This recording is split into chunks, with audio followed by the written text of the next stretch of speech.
Hello viewers, welcome to TNPSC shortcuts by Deepa.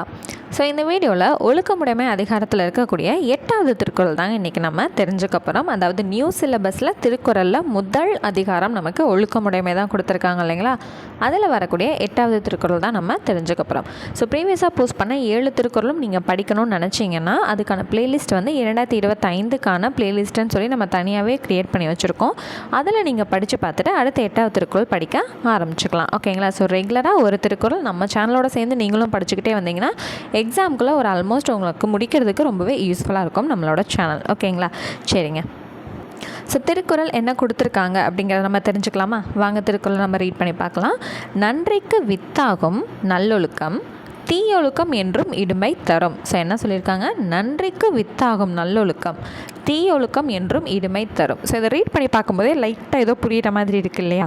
So நல்லொழுக்கத்தை பற்றியும் தீயொழுக்கத்தை பற்றியும் தான் நமக்கு எடுத்து சொல்லியிருக்காங்க அப்படிங்கிற விஷயம் தெளிவாகவே புரியுது இல்லையா. சரி, பொருள் வந்து என்னங்கிறத இருந்தாலும் நம்ம படித்து பார்த்து கிளாரிட்டியாக வந்து நம்ம தெரிஞ்சுக்கலாம்.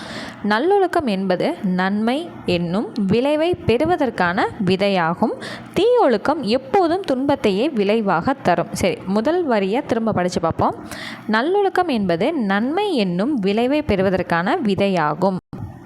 நல்ல ஒழுக்கத்தோடு நம்ம இருந்துக்கிட்டோன்னா ஓகேங்களா. ஸோ அதுதான் நம்மளோட விதைன்னு வந்து சொல்கிறாங்க. இப்போ ஃபார் எக்ஸாம்பிளுக்கு ஏதோ ஒரு பழத்தோட விதையை வந்து சாப்பிட்றீங்க, அதை வேஸ்ட் பண்ணாமல் என்ன பண்ணுறீங்க, மண்ணில் வந்து புதைச்சி வச்சிடுறீங்க.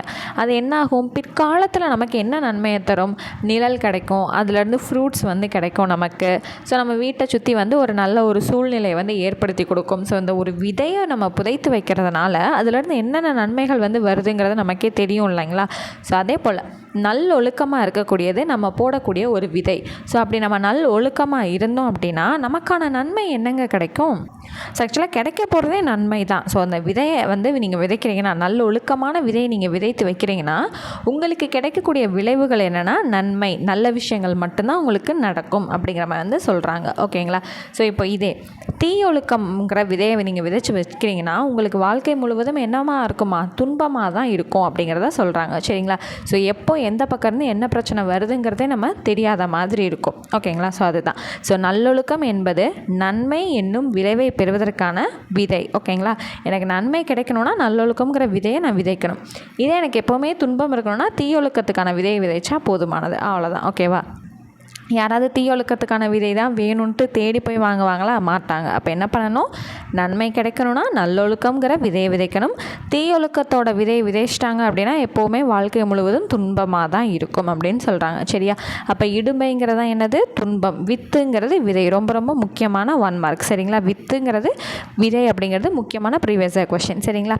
இலக்கண குறிப்பு. நல்லொழுக்கம் தீயொழுக்கம் இது ரெண்டுமே என்னதுங்க, பண்பு தொகை. நன்மைன்னு வரும், இங்கே தீமைன்னு வரும். அதனால் இது என்னது, பண்பு தொகை. சரி, இந்த குறள் இருக்கு இல்லைங்களா, நன்றிக்கு வித்தாகும் நல்லொழுக்கம் தீயொழுக்கம் என்றும் இடும்பை தரும் அப்படிங்கிறது ஒழுக்கத்தோட விளைவை பற்றி வந்து நமக்கு எடுத்து சொல்லுதுன்னு கொடுத்துருக்காங்க. ஆமாம், அப்வியஸாக அதானே சொல்லுது. ஒழுக்கமாக இருந்தால் இது கிடைக்கும், ஒழுக்கம் இல்லாமல் இருந்தால் அது கிடைக்கும், இதோட விளைவு இது, அதோட விளைவு இதுன்னு சொல்லிட்டு சொல்லுது. அப்போ ஒழுக்கத்தின் விளைவை பற்றி கூறக்கூடிய திருக்குறள் நன்றிக்கு வித்தாகும் நல்லொழுக்கம் தீயொழுக்கம் என்றும் இடும்பை தரும் அப்படிங்கிற குறள் தான். சரியா.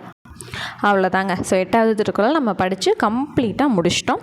ஸோ இப்போ தான் நம்மளோட சேனல் ஃபர்ஸ்ட் டைம் பார்க்குறீங்க, இல்லை ஆல்ரெடி பார்த்துட்ருக்கீங்க, இது வரைக்கும் சப்ஸ்கிரைப் பண்ணல அப்படின்னா மறக்காமல் சப்ஸ்கிரைப் பண்ணிட்டு பக்கத்தில் இருக்க பெல் ஐக்கானையும் கிளிக் பண்ணி வச்சுக்கோங்க. அப்போ தான் நம்ம போடக்கூடிய வீடியோஸ் எல்லாமே உடனுக்குடனே உங்களுக்கு நோட்டிஃபிகேஷனில் தெரியப்படுத்தும்.